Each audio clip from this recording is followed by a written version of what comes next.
Саламатсыздар, урматтуу депутаттар, урматтуу Талант Турмач, Алмазбек Акунжанович. Мына жогоруда биздин мигранттар боюнча көптөгөн көйгөйлөр айтылды.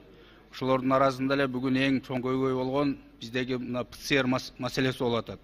Анткени бизде бүгүнкү күнгө чейин ПЦРди алып, бирок биздин мигранттар барган өлкөдө Россия Федерациясында кайрадан тапшыртып атат.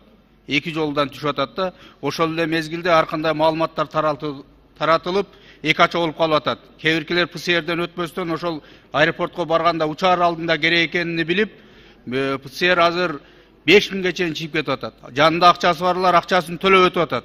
А жоктор бекер билетине күйүп калып кетип атат. Алмаз Акунжанович, шуну колго алып бир өкмөттүк деңгээлде чечип, бир тыянак чыгарып, жалпы элге маалымат берсек. Анткени ким өзүнүн билгениндей маалымат берип, кээ бири алынды уже бизде кереги жок десе, кээ бири керек деп орто жолдо биздин мигранттардан кыйланып атат.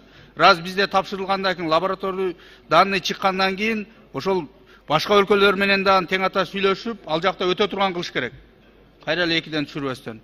Ошол эле мезгилде мына биздин ошол мигранттар боюнча канчалаган көйгөйлөр айтылып атат, эч кандай маалымат жок. Бир өкмөттүк күн болсо, анда дагы келип баарын айтып берсе. Кече эмгек министри дагы барып жолугуп келип маалымат берем деген. Ал дагы ошол боюнча маалыматын берип койсо, ошону менен бирге жана кадам жайдагы окуя боюнча биз эми өлүм жазасына киргизбесе болбойт окшойт. Анткени элдин баарынын талабы ошол болуп атат. 2007-жылы бир адам укугу деп алган менен, бирок мынтип кордолуп өлгөн биздин жаштарыбыздын укугу эмне болуп атат?